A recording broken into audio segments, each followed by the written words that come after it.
Okay, we have lots of folks joining. Folks who are joining, we're just gonna give a couple minutes so that everyone can get on.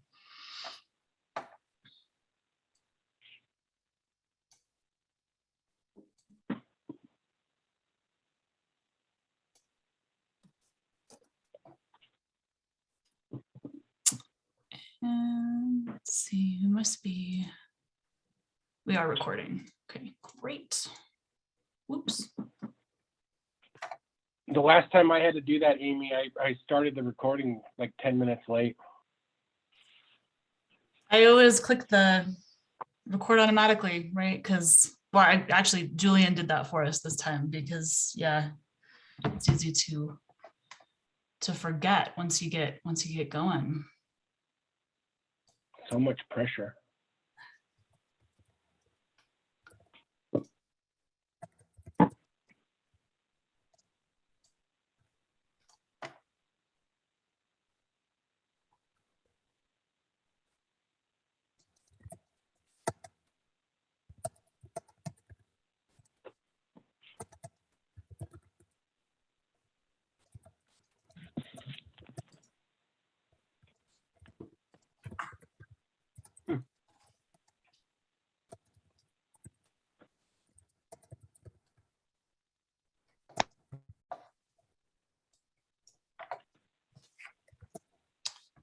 Okay, so we have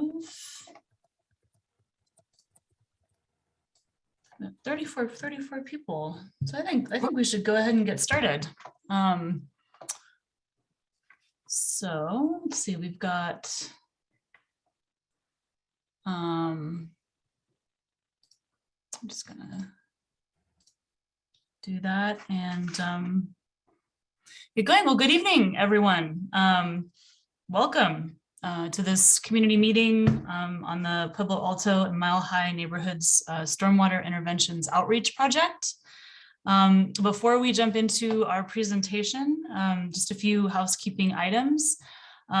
Please feel free to enter your questions and comments in the chat at any time during the presentation. I see a few folks with your hands raised and would go ahead and encourage you, if you do have a question or something you'd like to say, please go ahead and write it in the chat.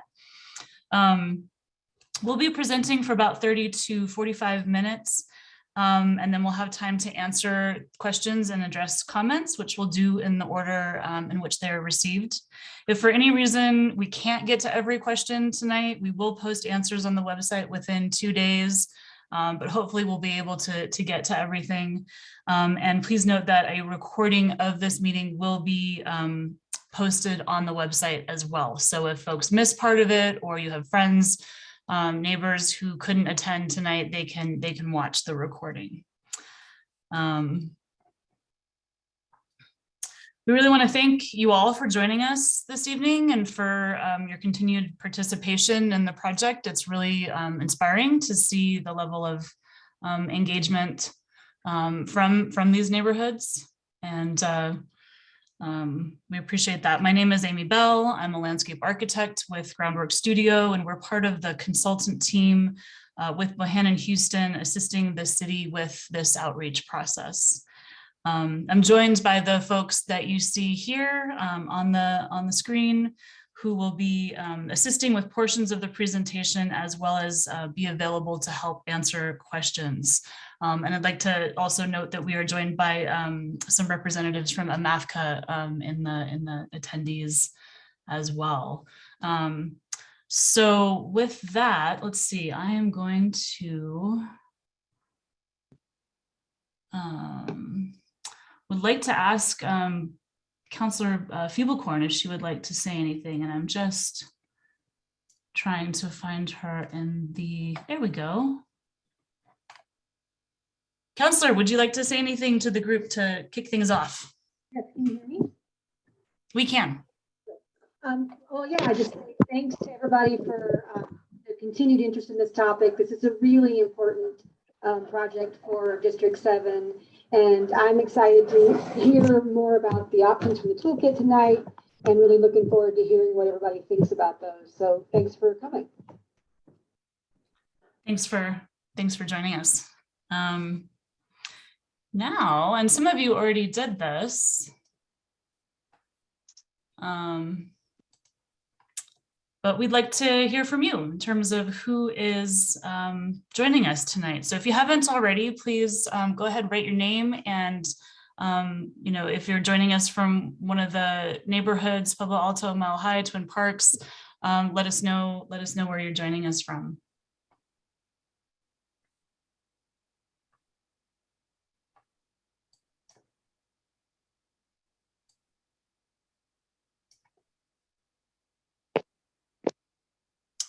We have folks from Pueblo Alto, from McDuffie Twin Parks.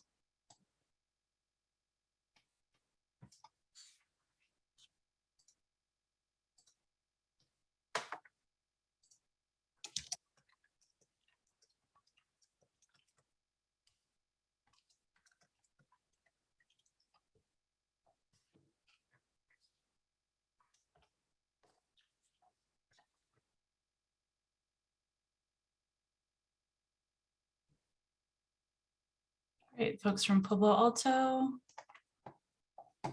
Fantastic.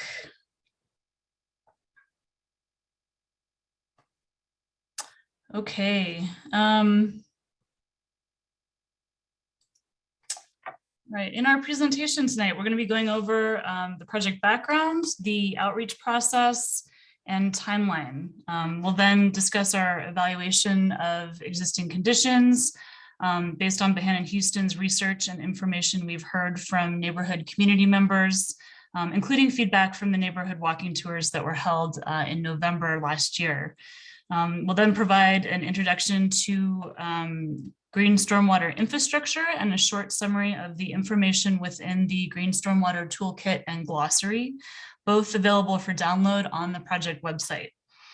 After a quick reminder of the upcoming walking tours, February 5th, we'll then open things up for discussion. Again, please go ahead and enter your questions and comments into the chat at any time during the presentation, and then at the end, we'll come back and start from the beginning and make sure we get through everything, okay? So how did this project come about? Going back to how many of the Northeast Heights neighborhoods were developed in the mid-20th century, lot and street stormwater runoff in the Pueblo Alto and Mile High neighborhoods is conveyed by the streets to the storm drain inlets. Blocks and streets were generally developed in a grid and not configured to the natural topography, resulting in a neighborhood drainage system that lacks surface flow paths, in places lacks surface flow paths or overflows other than through private property, which many of you on this call, I think, have experienced personally. This is compounded by the lack of adequate capacity of existing storm drain systems, particularly downstream of these neighborhoods, and results in flooding during large storm events, which I'm sure many of you on this call are also familiar with personally. And we'll discuss that more later on in the presentation. In 2018, Bohannon Houston was contracted by the city to complete the Near Heights Pueblo Alto storm drain improvements analysis with the intent of identifying drainage improvements to alleviate identified flooding issues. This study, along with findings from other previous studies, identified Twin Parks as a potential opportunity for a multi-use drainage facility, a concept that faced significant stakeholder opposition. As a result, that analysis was paused in 2019, and this project is an outgrowth of that previous project, but with a very different purpose and approach to community engagement. And with that, I'm going to hand it over to Tyler Richter, Pueblo Alto resident, to share some additional background from a neighbor's perspective.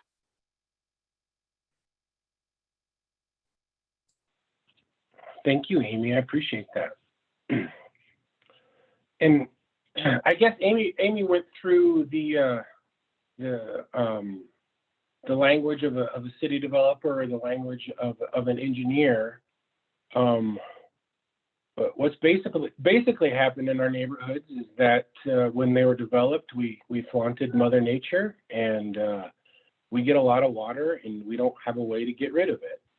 And so I think part of this process is that we're trying to say we're sorry, and when you're sorry, you got to kind of pay the price. So we're looking for different ways to handle all the water that comes into our very specific, hyper-local little neighborhood. And I hope we can come up with some ways that kind of don't fit in with normal stormwater retention and don't fit in with typical city or state or municipal standards. And we start looking at taking care of water in a very different way. And I think we have very unique and there's some huge upsides to just where we are and how water gets out of our neighborhood already, where we can address some of this stuff in different ways, where we're not putting it in pipes and we're not paving channels. So I'm really encouraged by this process. And in Pueblo Alto and in Mile High, we've had flooding since the 50s. And there's quite a few streets in our neighborhoods that, you know, there's quite a few residents, every time the rain falls, they wonder if their house is going to get washed out. And it's a really, really interesting thing to think about every time it rains, if your you know, life or property are going to be in danger. And it can cause a lot of stress to a lot of people. So that's what we're trying to do here. And thanks, Amy. Thanks to thanks to Councilor Feeblecorn and to our old councilor Gibson. And I really appreciate the participation from the city and from AMAFCA and Bohannon and Houston. And I hope to move this forward. Thanks, Tyler. Okay, so the goal of this outreach process, which Tyler touched on a little bit, is to work with the neighborhood community to explore solutions to stormwater management through creative collaboration. The city aims to involve neighbors in a transparent process that identifies assets and opportunities for resolving local drainage issues, potentially using a green stormwater infrastructure approach. If you haven't already visited the project website, and Erica, if you could go ahead and put that link in the chat so folks can click on it if they want to, that would be great. Please do so. There's additional project background information on there. We have project updates. We have other resources about green stormwater infrastructure. We have summaries of the information we heard on the walking tours, as well as some great documents, which I'll mention that you can download as well. The project focuses on drainage issues within the Pueblo Alto and Mile High neighborhoods shown on the map here, although of course we do welcome participation and appreciate the participation from the surrounding neighborhoods. You know, as we know, all of these drainage areas are connected.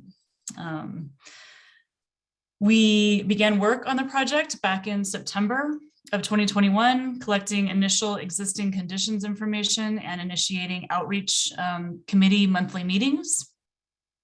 Walking tours were conducted in November, and now we are here at our first community meeting mid-January. Additional walking tours are scheduled for early February, followed by another community meeting, which we'll schedule in March, and completion of a final summary report in April of this year. Here we see the main components of this process, which, as we mentioned, include the creation and management of the project website, which we're continually updating with project information and resources. So please check back. You can also visit the website to add your email to our contact list if you haven't done so already. You know, we'll send you email updates on upcoming events, meetings, and the completion of the deliverables. Our outreach committee meets monthly and provides oversight of the outreach process specifically to help our team hear from as many neighbors as possible. So this has been a really great learning experience for us to understand how to reach people who live in these neighborhoods, and want to really thank the neighborhood associations for your assistance in getting flyers out, putting up the yard signs, you know, and helping us figure out the best way to be in touch. Again, first round of walking tours was in November to collect information on your experiences with flooding and other issues. The existing conditions memo, green stormwater toolkit, and glossary have all been completed and are available on the website for downloading. Again, we'll hold the second round of walking tours February 5th, Saturday, followed by another community meeting and then finalization of the summary report in April. Representation on the outreach committee includes the Mile High and Pueblo Alto neighborhood associations, Albuquerque Council Services for District 7, the Arid LID Coalition, neighborhood residents who are experiencing flooding issues, Albuquerque's Department of Municipal Development Engineering Division, and our consultant team. So when we look at reasons for flooding, as well as potential solutions, there are some important terms to be familiar with, and we want to all be on the same page about what they mean.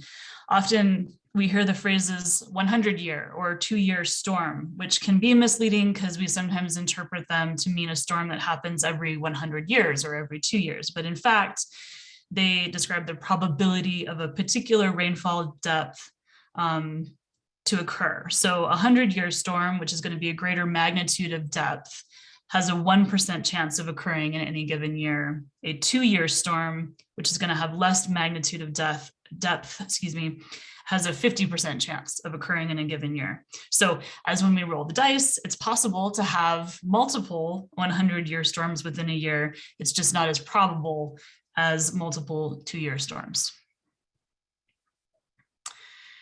You're also going to hear us talk about regional versus local or localized solutions. As you might expect, regional solutions address larger watershed or city scale issues. Localized solutions are going to address smaller neighborhood scale runoff. This distinction is important for understanding what interventions and techniques are going to be best matched for differently scaled issues related to differently sized storm events. To give some regional context, we see here a map that shows the additional volume of surface storage required so that the existing storm drain system could provide adequate 100-year storm capacity and not back up and flood.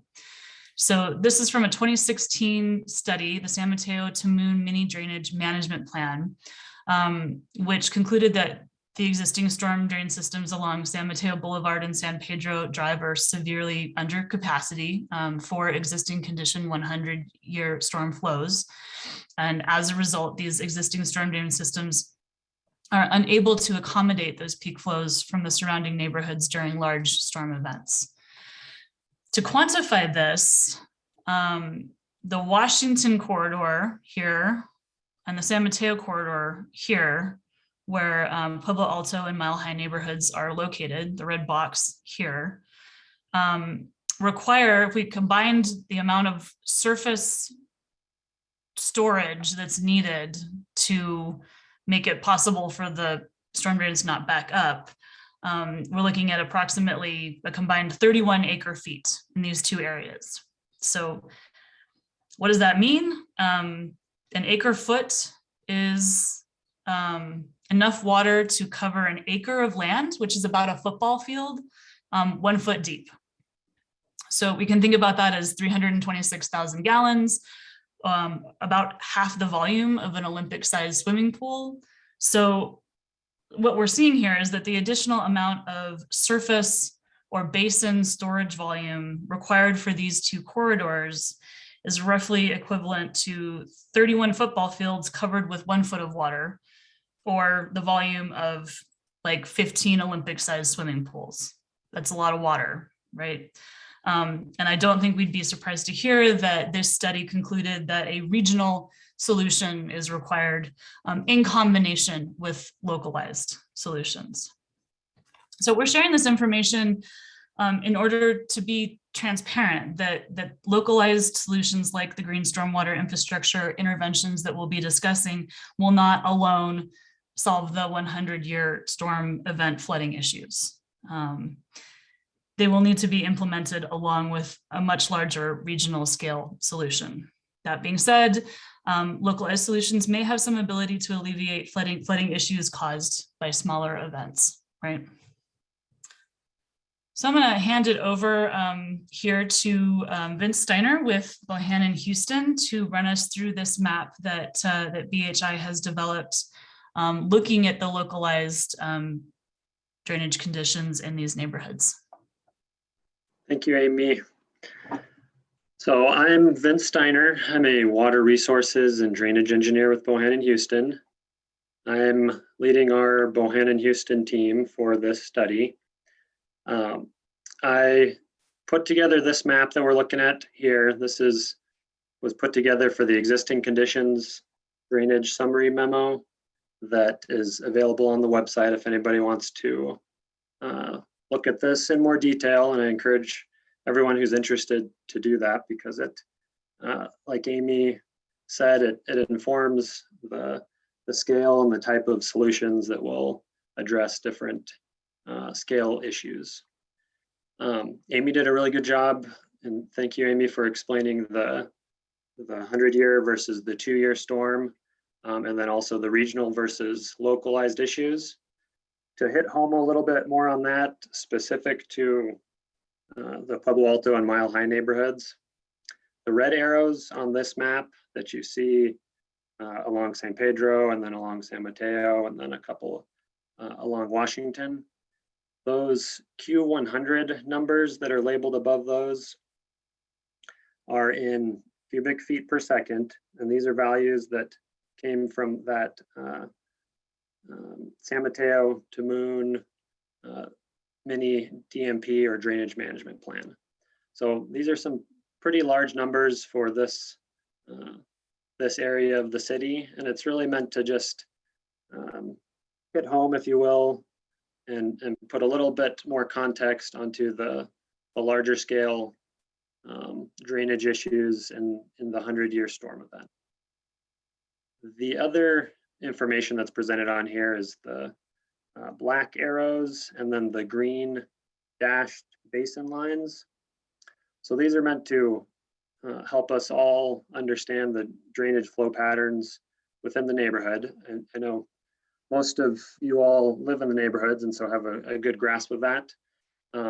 But what it will help us do as the study progresses is identify areas within the neighborhoods where those local issues are, which are shown in blue, and what local or smaller drainage solutions might be able to help with these local issues.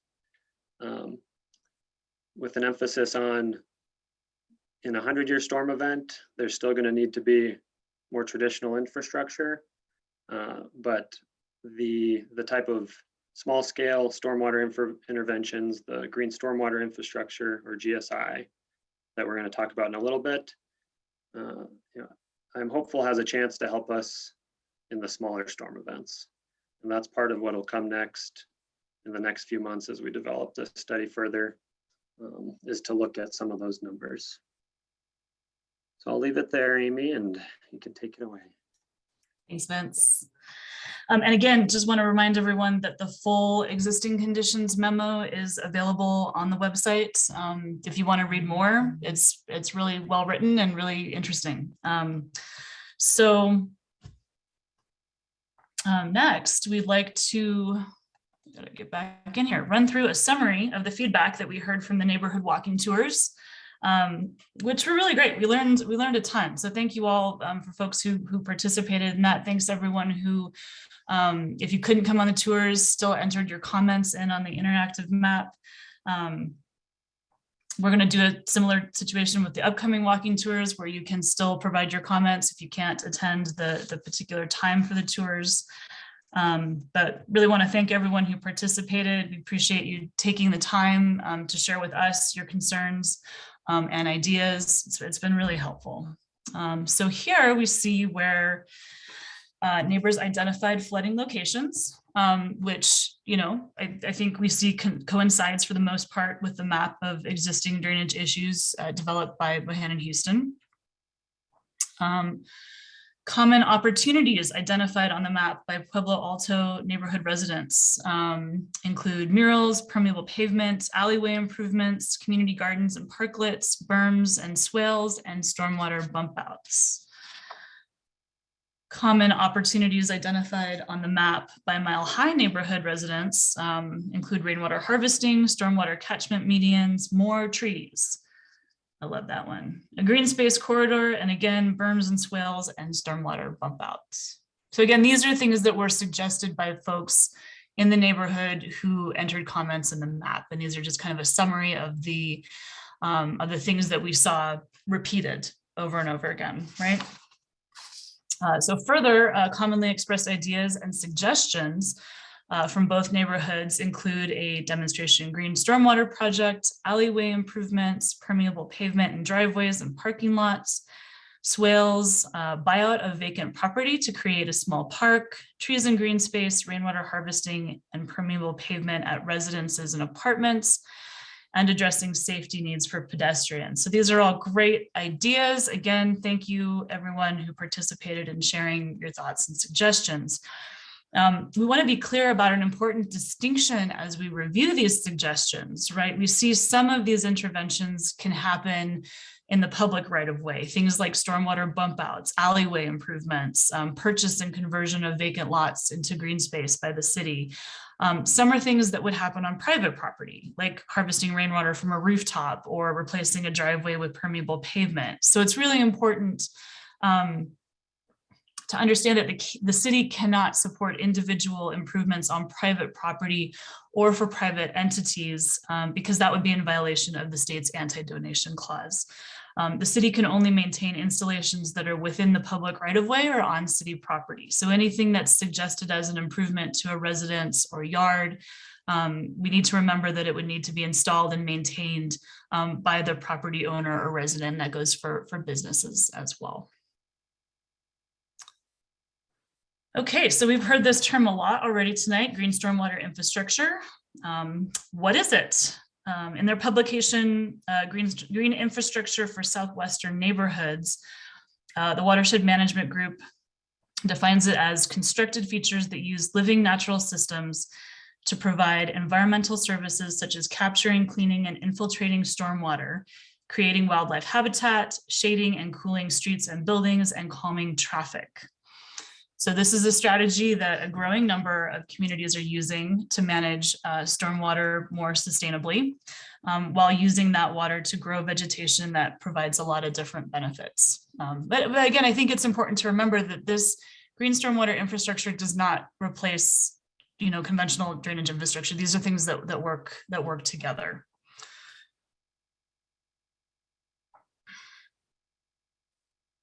Okay, now I'd like to walk you through what we're calling the Green Stormwater Infrastructure Toolkit. This is a resource that's been curated and developed by Bohannon Houston to include potential green stormwater infrastructure techniques that would be appropriate, could be installed potentially in Pueblo Alto and Mile High neighborhoods, as well as surrounding near Heights neighborhoods to begin to address local drainage issues. We're presenting these options not as specific projects, but more as a general description of potential interventions in the hope of gaining your feedback about their appropriateness for your neighborhood. So once the city understands what you all see as being acceptable or desirable solutions, they're going to further evaluate the city's ability to fund, install, and maintain these features. So please visit the website to download the full toolkit to read more about these options and the key considerations that come along with them. Please note these images, these great images, come from the Bernalillo County GSI LID Standards 2021, which is a really excellent resource on green stormwater infrastructure. And there's a link to that on the website as well. Okay, first we see stormwater harvesting basins. These are a shallow vegetated basin designed for capture and infiltration of stormwater runoff to support vegetation and improve water quality. Key considerations are that they have relatively limited storage depth and volume and require irrigation, as well as periodic trash and sediment removal. Next, we have bioswells, shallow linear or curvilinear features designed to improve water quality by conveying, slowing, and treating runoff, allowing pollutants to settle out and promoting infiltration. They are generally not appropriate for slopes greater than 5% and are less effective during large storms. They also require irrigation for vegetation establishment and periodic trash and sediment removal. Here we have the stormwater bump out. This is an area for infiltration and green stormwater infrastructure intervention created when the curb and gutter is moved out into the portion of the roadway normally reserved for parking. They are also known as bulb outs, chicanes, and curb extensions. They have limited storage depth and reduce on-street parking, but have the added advantage of calming traffic and can be retrofitted into an existing street. They require irrigation, periodic trash and sediment removal, and are appropriate mainly for lower speed roadways and parking lots. Next up, permeable pavement, paving materials that allow stormwater to move through the pavement surface to a storage layer below, allowing infiltration to the underlying soil. Material options include porous asphalt, pervious concrete, pavers, and various plastic products for reinforcing gravel or grass. Permeable pavement can clog, so should not be used where runoff is sediment heavy, where winter salting or sanding occurs, or in high-speed traffic areas. They require routine regenerative air vacuuming, which means specialized maintenance equipment and training for maintenance staff in the use of the equipment. ADA requirements with these materials also need to be carefully considered. Finally, we come to underground storage and infiltration systems, various manufactured systems that capture and temporarily store stormwater collected from surrounding impervious surfaces. These come in handy when minimal surface storage area is available, but have a relatively high installation cost. They require a higher level of maintenance and inspection than other features, and also require specialized maintenance equipment and trained maintenance staff to remove sediment.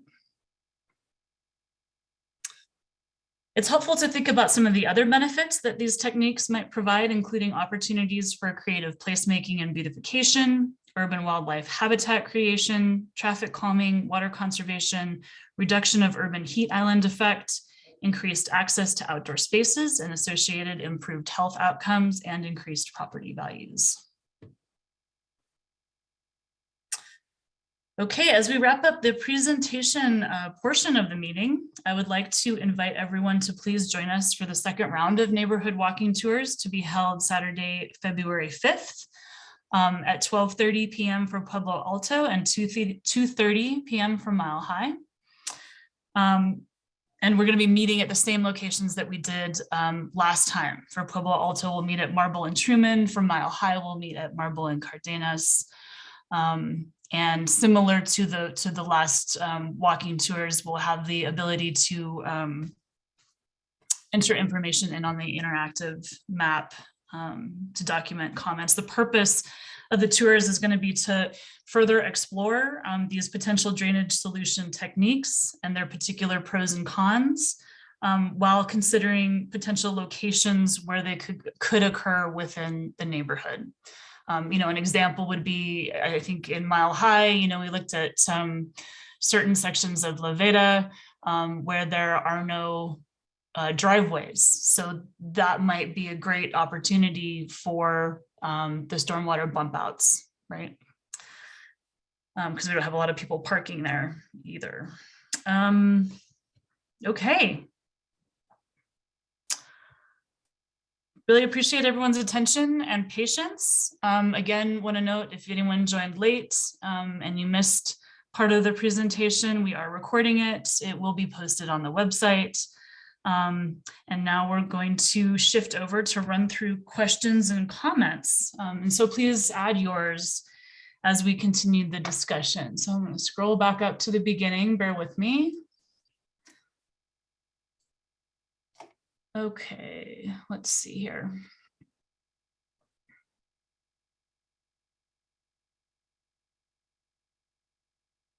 Just getting through everyone's names.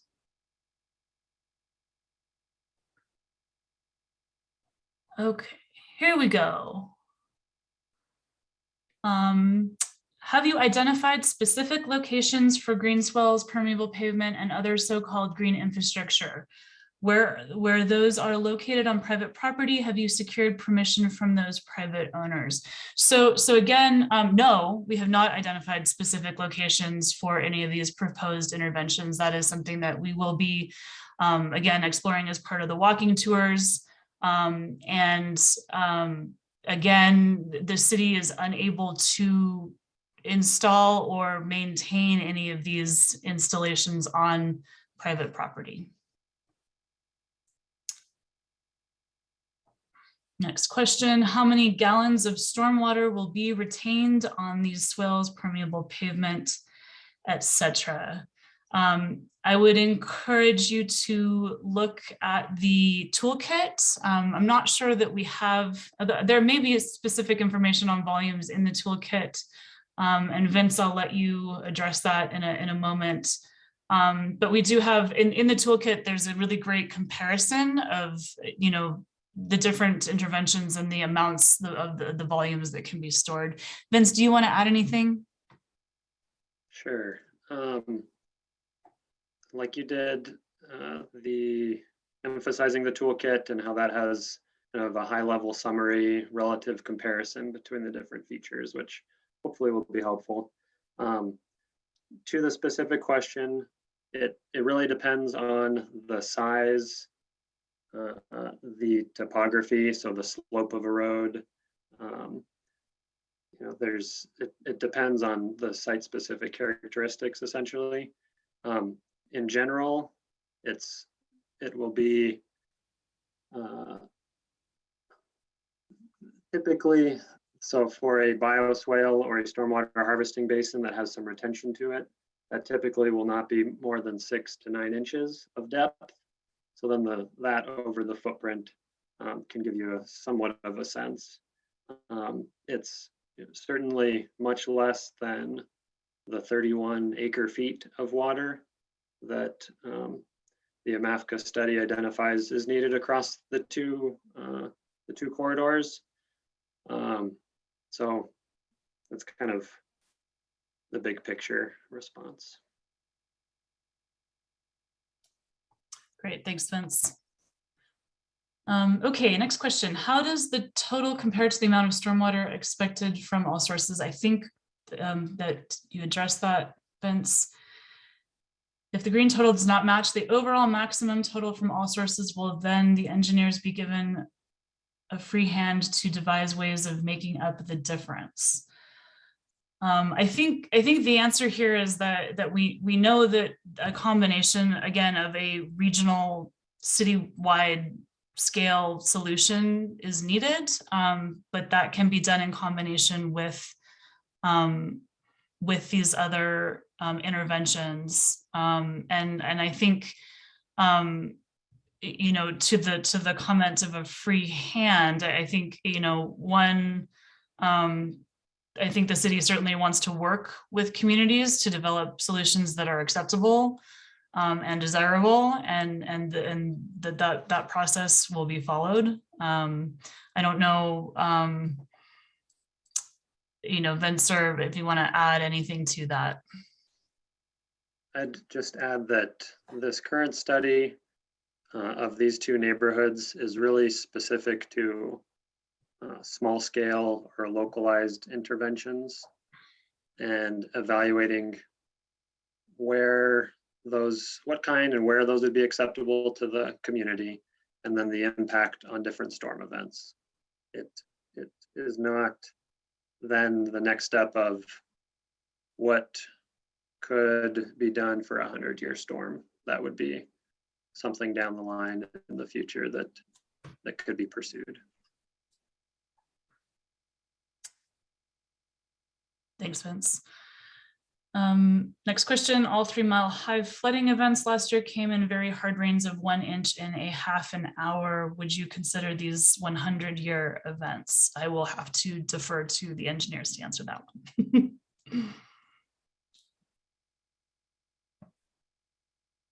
So there's a lot of ways to slice and dice that question because the duration matters, and you put in the half an hour there, and that sort of a storm isn't something that we typically look at, I guess. But the short, simple answer is no, that was not a 100-year event. Great, thank you. Next question, the largest single input into Mile High stormwater is the entire impermeable city block occupied by Fair Plaza Shopping Center. This extends between San Pedro and Cardenas, Lomas, and Marble. Do you have calculations of the runoff from the parking lots and roofs and their cumulative totals? What stormwater management do you propose for that single input?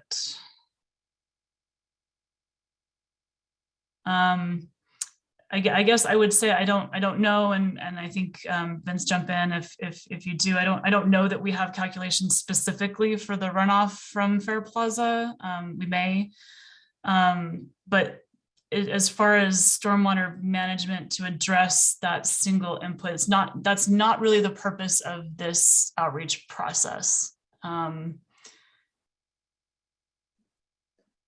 So yeah, I think at this time we're not, yeah, please go ahead. If you could go to the existing conditions map, I'll just put another bent on what you said. So that Fair Plaza Shopping Center is in the bottom right or the southeast corner of this overall map. The most severe drainage issues you see up in the upper left of the neighborhood of Mile High. And you see that distance between those two. So part of it is that by the time you get to the northwest corner of Mile High, where you have the most regular severe flooding of the streets, there's much more of the neighborhood that is also contributing. So it's Fair Plaza in addition to a good chunk of the neighborhood to the north of there that is also causing issues. Great, thanks, Vince. Let's see, next we have a comment. Looks like I'm an artist in the neighborhood and I'm interested in the mural opportunities, looking into more info on that. Yeah, I think that would be great. Chandler, if you could share your contact information, we can follow up with you on that. Great. Let's see here. Next question, where sediment and trash removal include biological and chemical toxins, who will be responsible for removing those and where will they be taken? I think we have a really great answer to that on the project website. There's some frequently asked questions and answers on the project website. And I believe that there is information on how to report concerns about dumping or illegal chemicals. So I would encourage you to please visit the project website, or if someone else who doesn't have all of these things on their screen wants to look it up and read it, we can answer that. Okay, how close to an intersection can a curb bump out go? I assume you're looking at me, Amy. That's another one. It sounds like my answer is always going to be it depends, because I'm an engineer, I guess. But it can go in certain conditions, low speed roads, where right at an intersection, essentially. They're often used to shorten the walking distance across an intersection. Essentially to shorten up how far a pedestrian has to go and be potentially in conflict with vehicles. I'm not a roadway or transportation engineer, so there's complexity about where exactly they can go, but the short of it is in certain conditions, it can go right at an intersection. Great, thanks, Vince. Next question.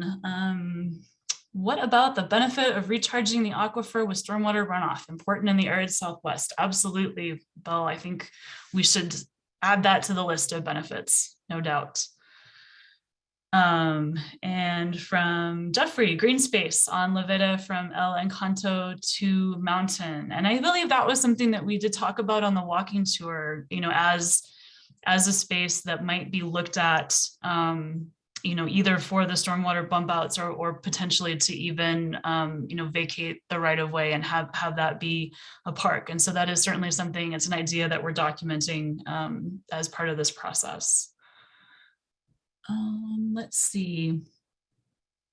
Next one, once installed, who's responsible for the maintenance of these green infrastructure structures? Can property owners have GSI structures built on their property within the 10-foot public right-of-way, which is part of the property? And I think, again, you know, there is that funny overlap, right, of public right-of-way and people's yards and residents being responsible for the trees that are in the right-of-way. And so I think, you know, short answer, if the installation is on public property, it's, you know, maintained by the city. And then there's different departments, divisions within the city that maintain different parts of the roadway or areas. Paula, I saw you put your video on. Did you want to answer that? Okay. That's what happens when you put your video on. No.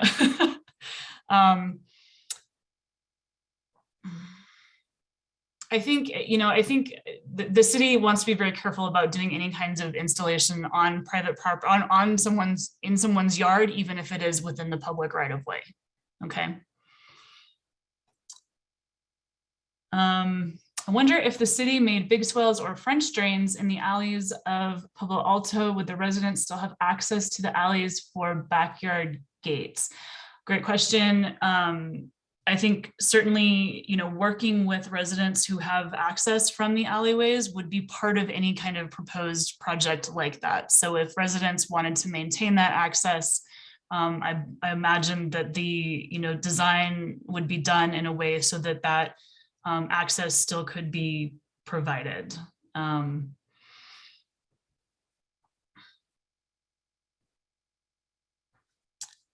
Is there any way to collect water and then make it available for homeowners' use? Might need clarification on that one in terms of collecting water off the road for homeowners to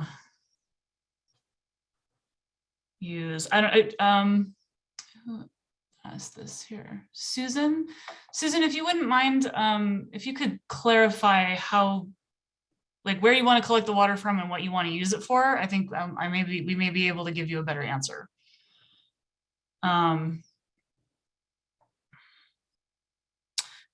Olympic swimming pools aside, how many acres is in the affected Mile High and Pueblo Alto neighborhoods?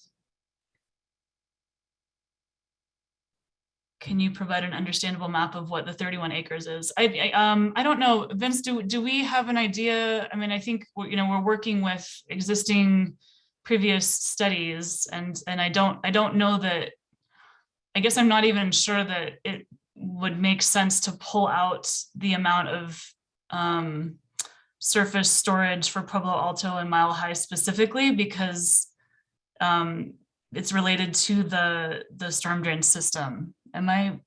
Is that right, Vince? Yeah.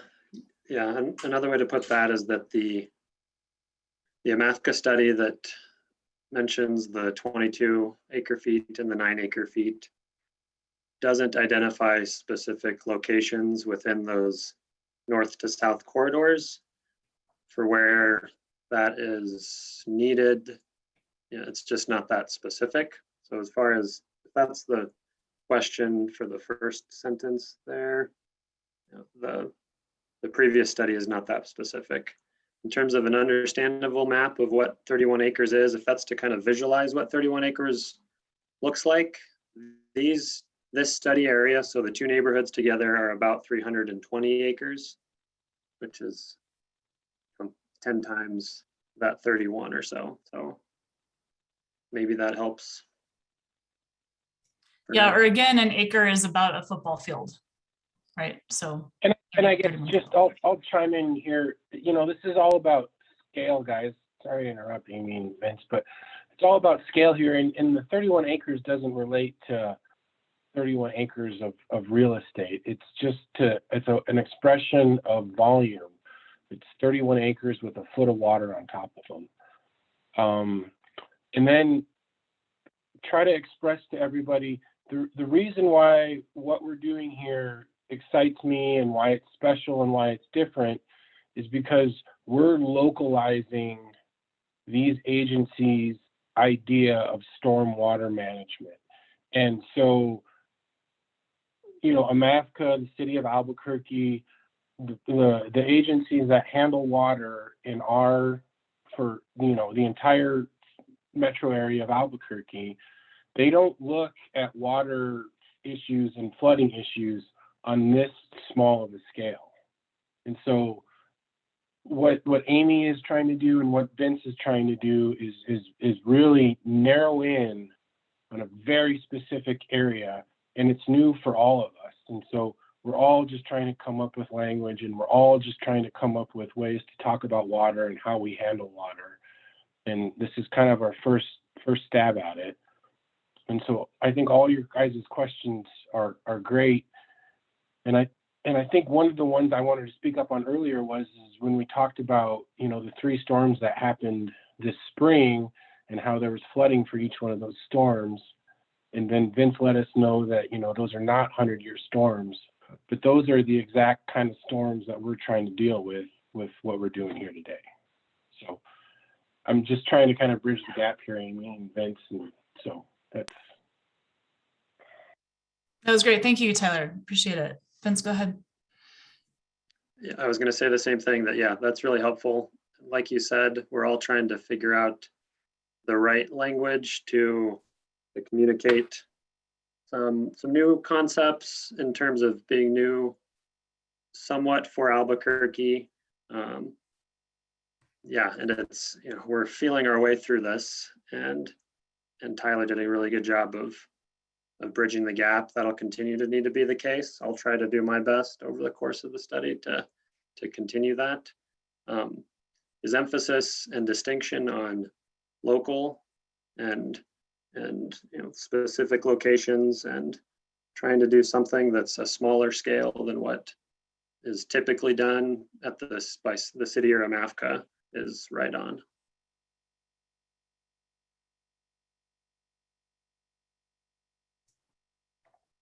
Okay, great. Moving on.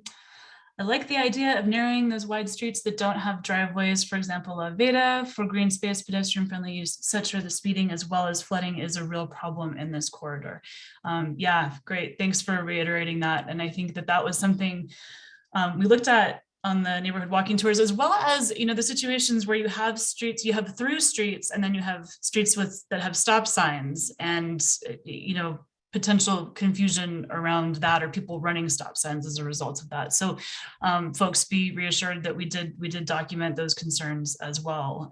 And it's really cool that green infrastructure, green stormwater infrastructure can address some of those other safety issues as well. We love multi-layered solutions. Let's see. Just a little backup to what Jeff said in terms of further exploration. Let's see. So a year or so ago, the Water Utility Authority offered reimbursements up to a certain amount on a water bill if folks planted trees and installed certain water saving devices. Couldn't something similar be offered to private homeowners who took specific steps to harvest rainwater or alleviate drainage issues on their property? Great question, Cynthia. Thank you. Diane, do you want to address that? Amy, can you repeat the last part of that? Sure. So looking at, I mean, I'll just paraphrase the, the Water Utility Authority offers, reimbursements or incentives for planting trees or converting to xeriscape. Could a similar incentive program be created for people who install, who harvest rainwater or install green stormwater infrastructure on their property?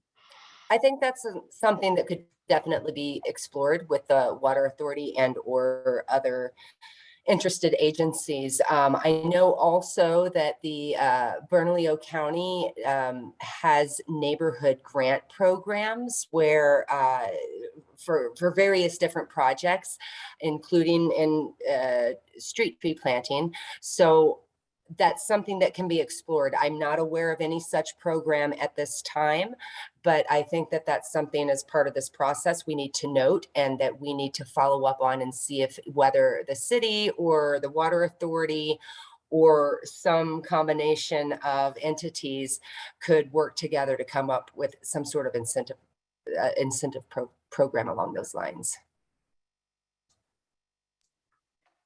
Great, thanks, Diane. And I think, again, some of these things were talked about during the walking tours, and I think this is a really cool process because I think it's an opportunity for the city to hear if the community is interested in doing that, and hence, encourages the city to look into what might be possible, right? Okay, let's see. Vince has alluded to green solutions being discussed. Are superficial and the larger runoff solutions will have to be explored. Please describe what those solutions would be.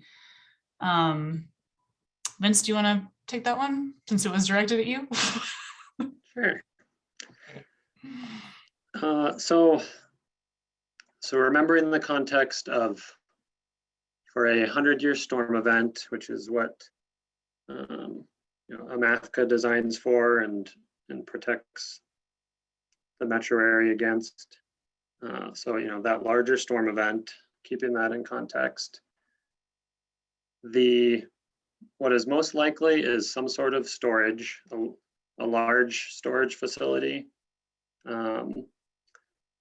somewhere within the overall near heights portion of Albuquerque. So not likely in these neighborhoods because there's just no space for that in these neighborhoods. They're fully built out.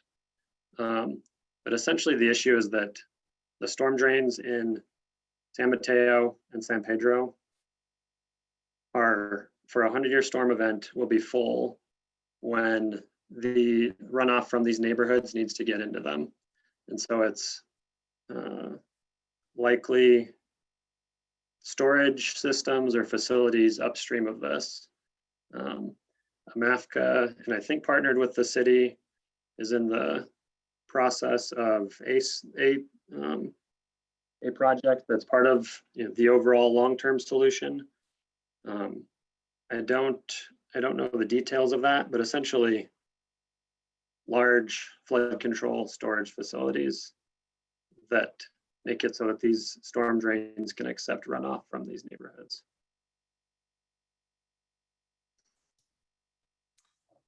Okay, and I think that this next question is somewhat related. Past on your study and applying these new ideas, how much water do you project removing from the 31 acres for a local solution? What is left over for regional? So if I understand that correctly, it's asking sort of what the maybe sort of what the percentage is in terms of like how much water we think can be stored using local solutions versus regional. And I don't know that that's something that has been defined. Has it, Vince? No, we're really not there yet. It depends a lot on how widespread of interventions were done. If it's on 1 or 2 blocks, that's very different than 8 or 10 blocks. And it also depends on the type of intervention. Well, Part of that, I think I think Just, too, Vince, I was going to remind people that in the stormwater toolkit, sorry, Tyler, 1 second, that there's a comparison of volumes from the different interventions, or that could be stored with the different interventions. Go for it, Tyler. I think also, again, I'll talk about being excited about it, but I think what's cool about what we're trying to do here is that, you know, we don't really know what these volumes could be, and we don't really know what it is that we can do with these green stormwater interventions. I mean, it's all on paper, and there's a lot of engineering behind it, but there's not a lot of places that have tested it out, and there's not a lot of places that you can point to that say, yeah, we did this and we got that out of it. But you know, our neighborhood is a unique place where we can try to start doing some of these things, and the engineers and the agencies can look at it and say, hey, we did this and we got that much water. And so it's not that they don't have the science yet. So I think we can be a place to let them try to do something. It's an exciting scenario of learning as we go, right? Diane, go ahead. If I could jump in here. So that's sort of the idea of this project, is to identify potential green stormwater infrastructure interventions, specifically to address the localized issue. And I want to sort of stress that again, that there is a larger area, not just regional, but larger citywide and regional within the city issues. And this specific project is to identify interventions for the specific localized flooding in these neighborhoods. We haven't done the calculations as to what any one of these individual interventions what the benefit of that might be, because we haven't identified where they might go, what the size of those are. We haven't done the calculation. There's a lot of analysis that's going to need to follow this process once we hear from the community what types of things you would be open to seeing and supporting in your neighborhood. There's going to have to be a lot of additional engineering analysis. There's questions about permeable paving and the soils in certain areas and how much that can absorb.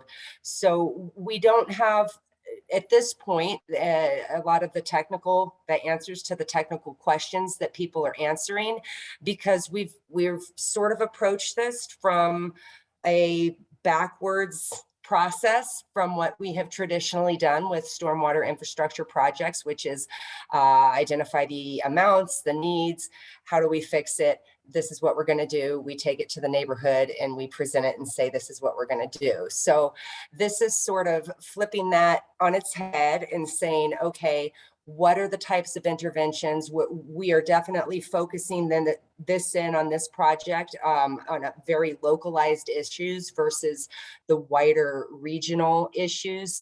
And so once we hear and understand from this process what the community is eager to support, then there will be more analysis on that. We'll have better ideas of which of the list of interventions that the neighborhoods are open to seeing and supporting.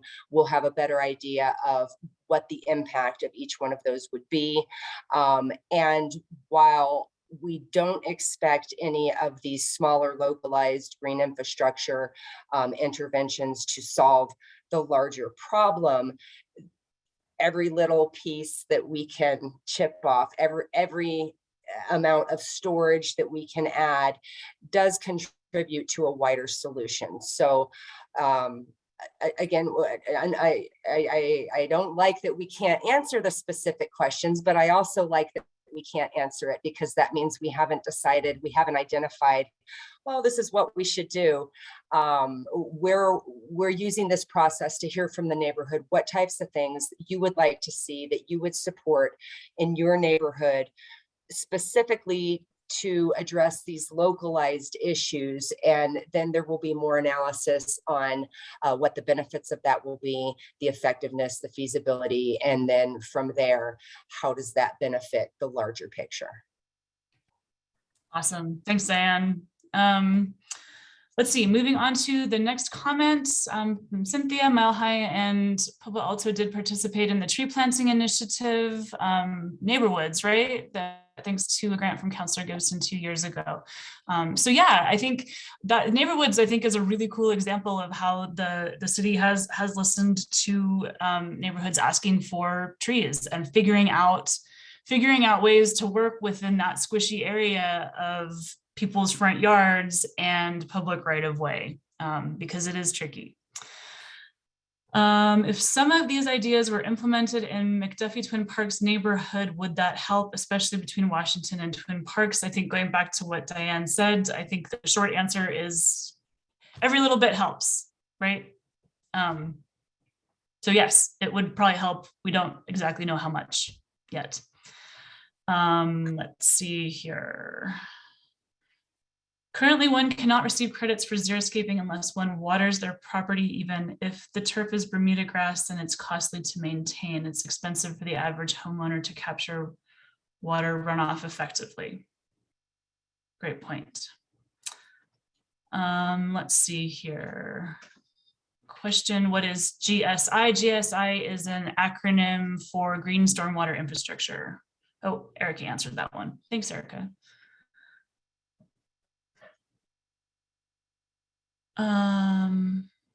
Would some of the storage basins referred to upstream of Mile High include Alvarado Park, between Schoolbury, Klein Park?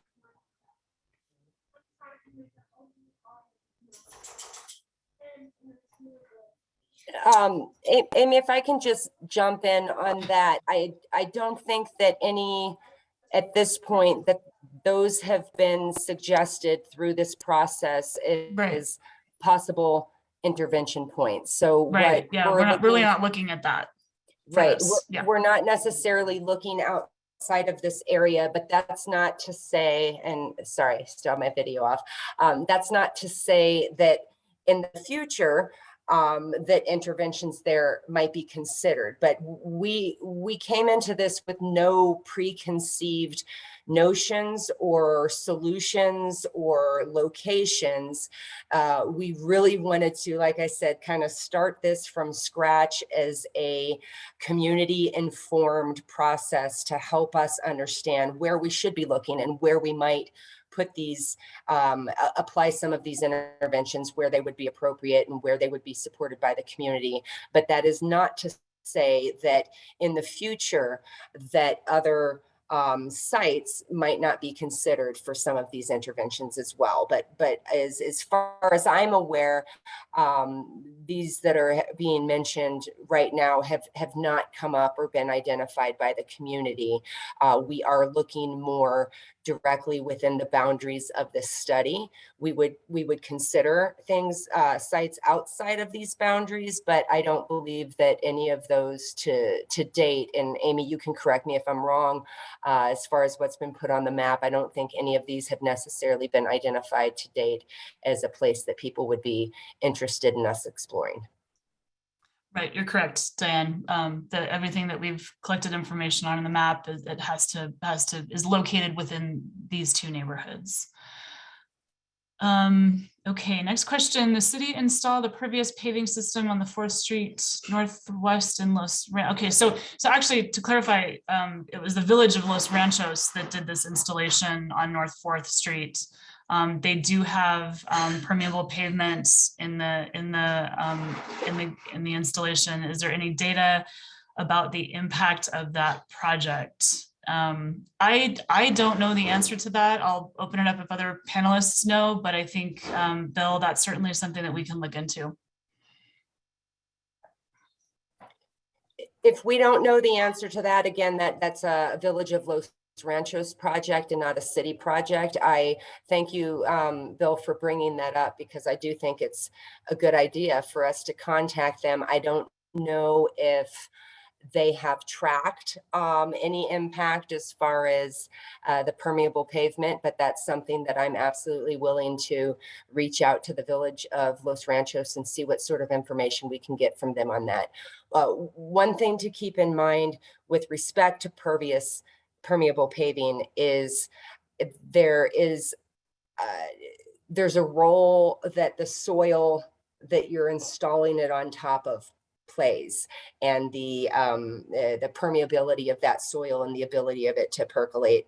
But I thank you for bringing that up, Bill, and I will follow up with the city of Los Ranchos and see if that water infiltration or capture is something that they've been monitoring and that they can give us actual data on. It'd be really interesting to hear what they're learning. Since the city is currently looking at sidewalk and landscaping improvements along San Pedro, this seems like the perfect time to consider permeable paving materials for sidewalks and parking lots, as well as landscaping with plants and trees that enhance drainage along San Pedro, which could certainly have a beneficial effect on flow into the neighborhood. Great comment, Cynthia. Thank you. And I believe that is a consideration as that San Pedro corridor project moves forward. Next question, how do you define the community and the neighborhood in terms of their support or opposition? Will there be a vote? If so, will everyone be equally informed? I think, well, first, I think I want to address that by I think returning to the process that we've used to work with an outreach committee that holds us, the consultant team accountable for the outreach process, so that we really think about, how do we provide ways for people to provide input if, they don't want to get on the website and mark things on the map. That's why we have the walking tours, so that we can walk with people and, enter in that information on the map. Thinking about how to advertise for these meetings, and, using mailers, using flyers, using all those different options. So I think, the purpose of this process really is to collect as much feedback as we can get. And like you saw with the summary of the feedback that we heard from the walking tours, we take that information, and when we hear answers over and over and over again, those are the ones where we see a lot of support, for those particular opinions. And so that is, but all of the suggestions that we hear from folks are documented as part of this report and included in the information that we deliver to the city. Tyler, did you want to add to that? Yeah, I guess it's just, and it's important to know too that we are entering into this as for fact finding, for idea generation, for to bring attention to the matter. But this what we're doing right now is not going to end specifically in some sort of intervention. It'll point the city and the rest of us in different directions, but it's going to be up to the community and the neighborhood to follow through on it. Excellent point, Tyler. Thank you. Let's see. Looks like the last one here. Up until 2007, all the stormwater flowing down from Louisiana concentrated on summer, crossed San Pedro into Mile High, causing hydroplaning.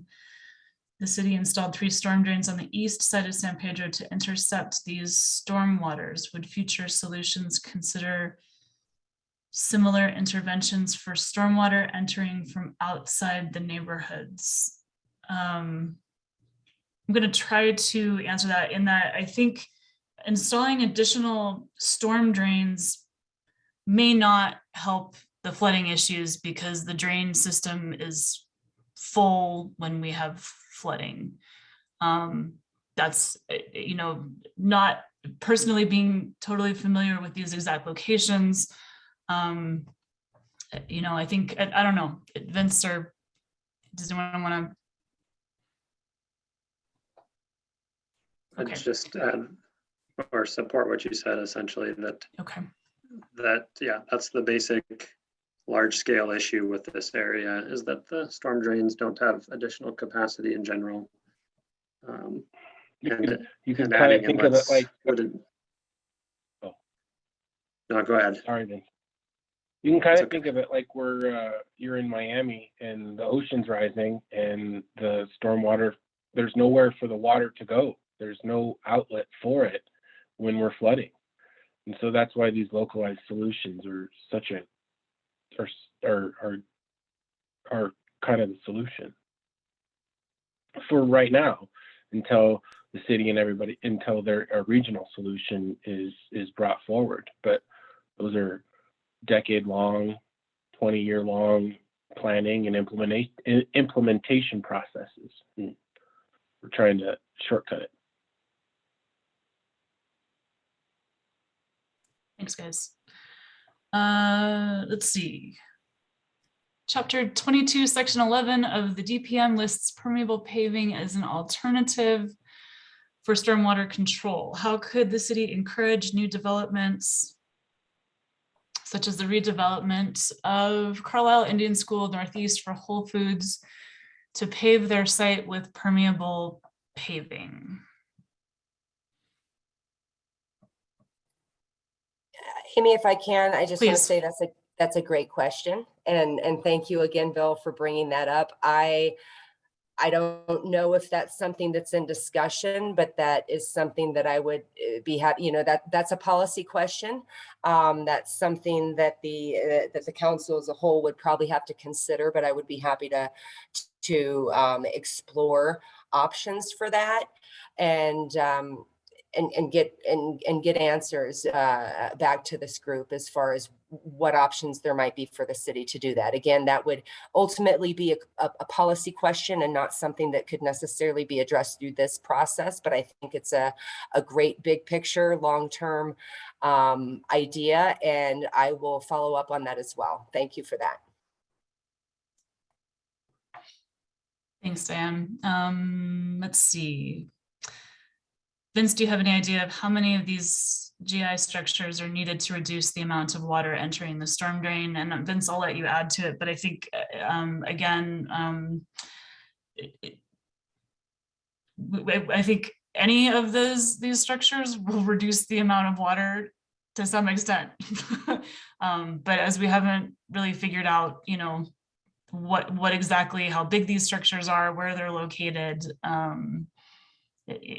don't think we've been able to quantify that. You didn't even need me, Amy.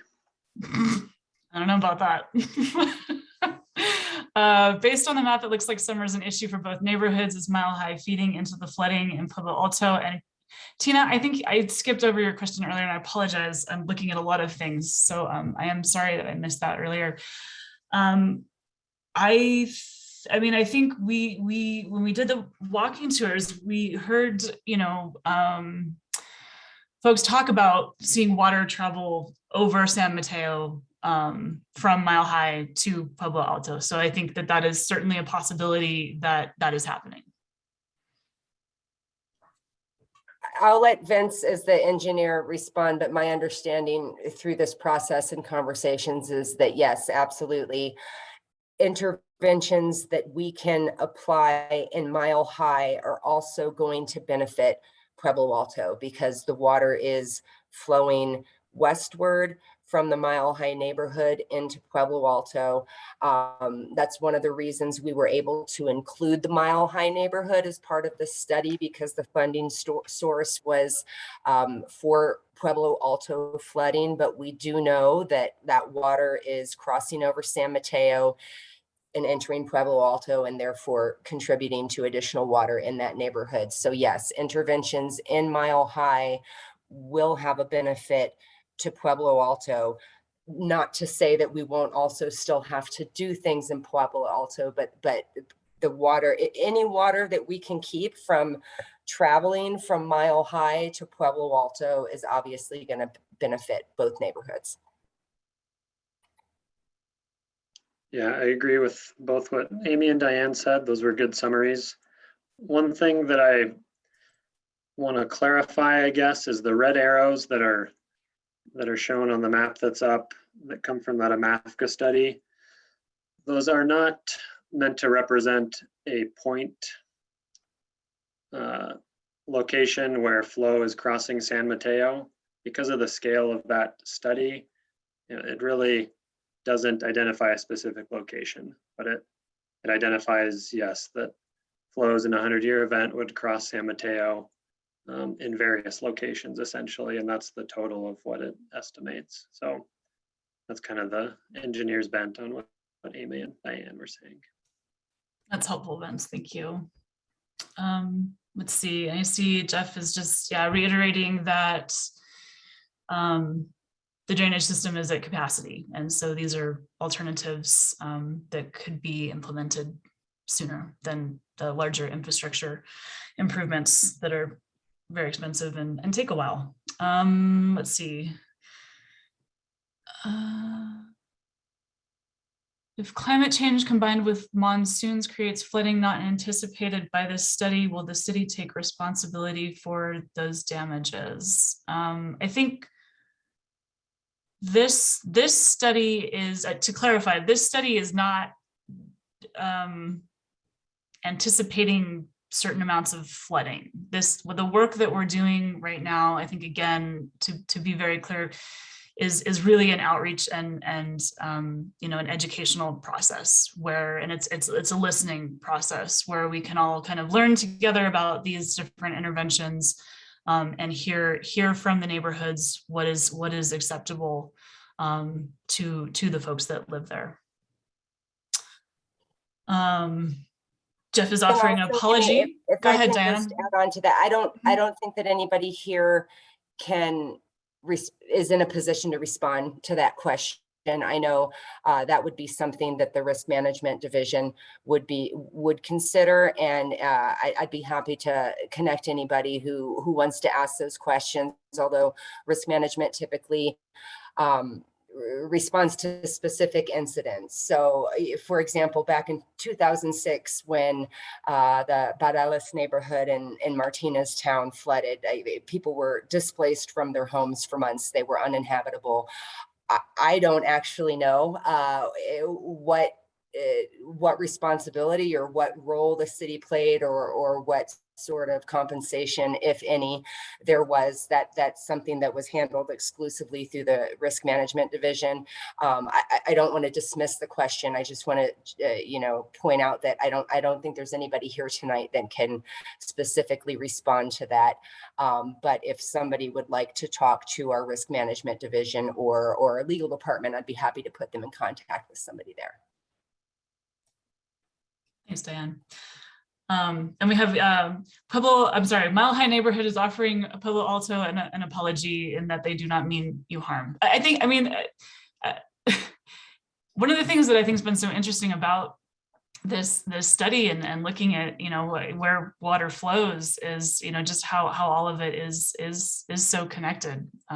So thanks, Jeff. Okay, how would the plants and trees in these GSI sites be maintained in times when there is no rain? Who would be responsible for weeding and watering? So again, maintenance responsibility is going to depend on where the installations are located. I couldn't say, and as we mentioned, with some of these, the basins, the bump outs, the bioswells, when we're showing vegetation in here, irrigation is required. Automatic irrigation is required to at least establish the vegetation and not, if not, maintain it in the long term. Working in this state, we really don't want to ever install plants without an irrigation system to support them. So I think, plants and trees in these green stormwater infrastructure installations, if they are on city property or in the right of way, and the city is taking care of them, would have backup irrigation at least. And again, if they're located, on city property, the city would be responsible for the maintenance.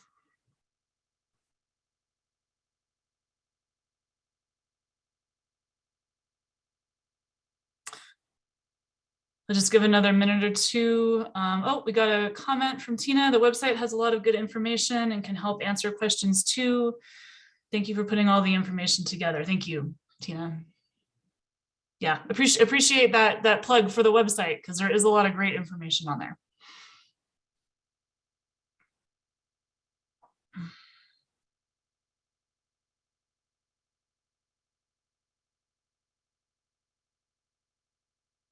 Give it just another minute here if folks have any more questions or comments. And again, let's see.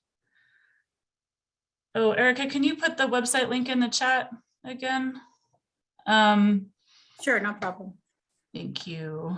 So again, here's the website, but if you don't want to write all that down, we'll put it in the chat so you can click on it. My contact information is on here. If folks have additional comments or questions that you think of, please feel free to be in touch. We're really looking forward to hopefully seeing everyone at the walking tours on Saturday, February 5th. So thanks everyone for joining us tonight. Thank you, everyone. Thanks, Amy. Thanks, Vince. Bye. Thank you. Thanks, everyone.